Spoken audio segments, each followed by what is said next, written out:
Prosseguindo na Arqueologia do Mundo Bíblico 2, lembrando que nós estamos fazendo uma cronologia bíblica e comparando essa cronologia com a história. E agora vamos falar sobre o faraó dos dias de Abraão. A Bíblia apenas fala desse faraó, mas a Bíblia não dá o nome desse faraó, ok? Mas como nós conseguimos ver aproximadamente a data do chamado de Abraão antes de Cristo, ok? Então nós conseguimos procurar também o faraó dessa época, ok? Então Abraão, quando ele foi chamado, quando ele chegou em Harã, foi em 1977 antes de Cristo, ok? Essa foi a data que Abraão chegou em Canaã. Então vamos ver também nesse período, mais ou menos, o período que ele tem que descer ao Egito. Segundo a arqueologia, essas datas da arqueologia também são aproximadas, não são precisas. Eu sempre cito o exemplo que nós tivemos antes do dilúvio, de uma mesma enciclopédia, a enciclopédia da Bíblia, de Tenniel Merrin, que é uma enciclopédia conceituada, que ela apresentou datas diferentes para o mesmo rei, Sargão I, ok? E também eu cito alguns casos como os faraós, 500 anos depois de Abraão, ali próximo do ano 1400, você tem arqueólogos que dão uma data X, outros dão uma data Y para o mesmo faraó. Então são datas sempre aproximadas. Nessas datas aproximadas, o comentário diz: nenhum achado arqueológico indica o faraó dos dias de Abraão, né? Ou seja, não tem uma ligação de nome, né?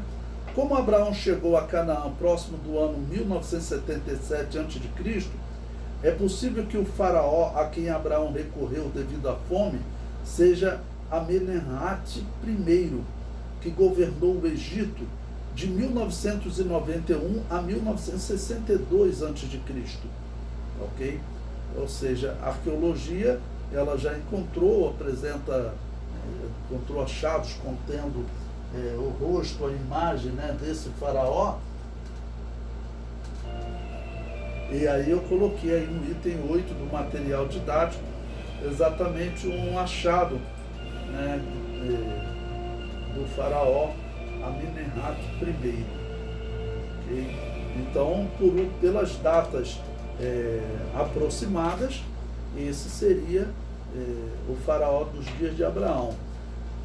Coloquei uma imagem também de uma pirâmide, e é interessante nós vermos a pirâmide desse faraó, como essa pirâmide, ela simplesmente existe ali só os restos dela.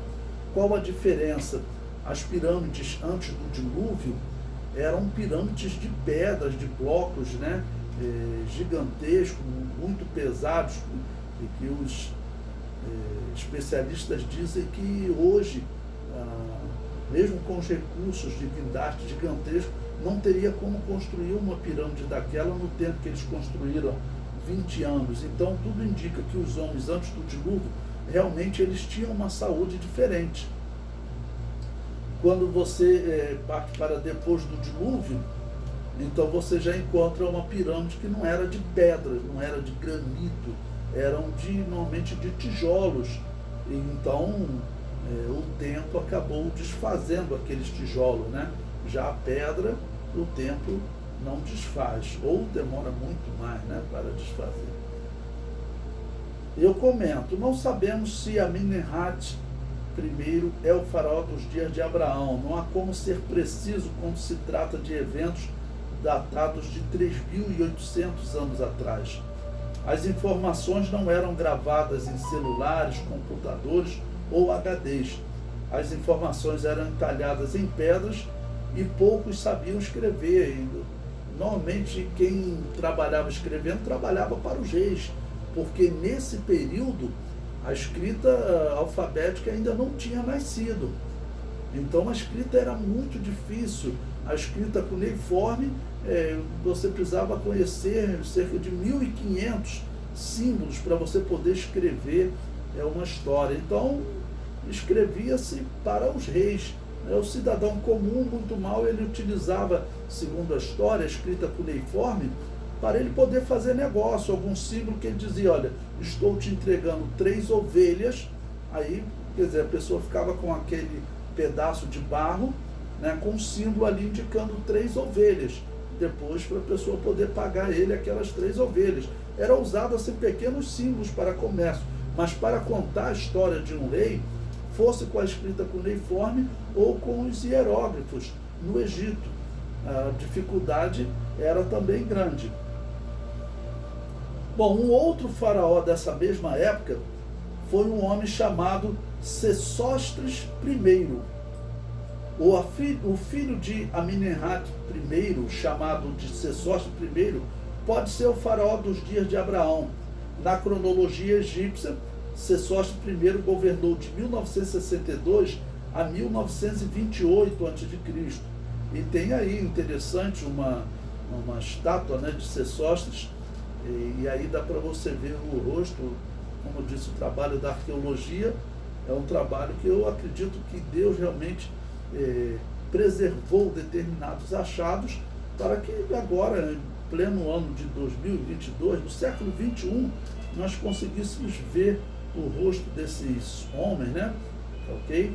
E poder ver diante de quem Abraão esteve, né? Abraão recebeu o chamado cerca de 367 anos após o dilúvio. Como os descendentes de Cã viviam no Egito neste período? A arqueologia nos informa que o Egito já adorava muitos deuses, ou seja, Cã retomou a idolatria que vigorava entre os sumérios e os quemete. Ele era sumério, né? Descendente de Sete, tá bom? E quando foi habitar na região que os descendentes de Caim habitavam, ele adotou aquela idolatria. Sesostris I também construiu uma pirâmide, mas ela não ficou de pé. As pirâmides anteriores ao dilúvio eram edificadas com grandes granitos. As poucas pirâmides edificadas após o dilúvio eram de tijolos. Então está aí também, botei uma imagem da pirâmide de Sesostris I. Ok? Você encontra essas fotos na internet. Aqui eu repito, tem que haver uma mudança na saúde do homem para ele construir aquelas pirâmides lá em 2500 a.C., mas aqui em 2000, 1900 a.C., eles já não conseguem construir aquela mesma pirâmide. E eu repito, a Bíblia diz que existia uma grande diferença na saúde, que antes do dilúvio os homens viviam 900 anos, 500 anos, 365 anos como Enoque, e depois do dilúvio os homens passam a viver menos, né? Os homens vivem 70, teve o caso do pai de Abraão que viveu 205 anos, foi uma raridade. Então os homens vivendo menos e certamente com força menor e uma inteligência menor. Eu disse para vocês que os sumérios até hoje, os historiadores, os arqueólogos ficam espantados com a inteligência daquele povo, né, na astronomia, na matemática. Eu citei para vocês o Teorema de Pitágoras, desenvolvido aí 600 anos antes de Cristo na Grécia, mas os sumérios já usavam o Teorema de Pitágoras. E principalmente, como que aquele conhecimento desapareceu? A arqueologia sugere uma grande seca nesse período entre 2300 e 2200 a.C., mas uma grande seca não faria com que esse conhecimento desaparecesse. Os reis guardariam esse conhecimento nos seus escritos, mas aquele povo desapareceu. Os sumérios estavam soterrados bem abaixo do solo e das nações mais recentes, como os ninivitas que viveram naquela mesma região. Então, mostrando que realmente eles devem ter passado por uma catástrofe diferenciada, não sendo apenas uma seca. O comentário prossegue. O período que abrange os governos de Amenemhat e Sesostris I nos permite vislumbrar a religião que governa a terra onde Cã foi habitar após o dilúvio. Lembrando que Cã foi o filho amaldiçoado de Noé e caracteriza-se por alguém que não temia Deus. Alguns criticam o fato de Abraão ter descido ao Egito, mas devemos observar que ele não recorreu ao lugar onde habitara com seus antepassados. Ele não recorreu à Mesopotâmia. Recorrer à Mesopotâmia eu acho que seria pior do que recorrer ao Egito. A região de Canaã estava passando por uma seca. A região da Mesopotâmia tinha o rio Tigre e Eufrates, em que eles conseguiam resistir melhor à seca. A região do Nilo também tinha as enchentes do Nilo, que eles conseguiam sobreviver melhor à seca. Então Abraão podia recorrer à Mesopotâmia ou podia recorrer ao Egito. Nesse caso, recorrer ao Egito, podemos dizer que foi menos pior, ok? Porque ir lá pedir favor, recorrer à ajuda dos seus parentes, que também estavam desviados igual aos egípcios, ele, por exemplo, não tinha como saber como viviam os egípcios em si. Os habitantes da Mesopotâmia, ele já sabia. Então, eu considero essa decisão dele razoável. É um erro, tá bom? Porque o bom seria ele fazer como Isaac, né?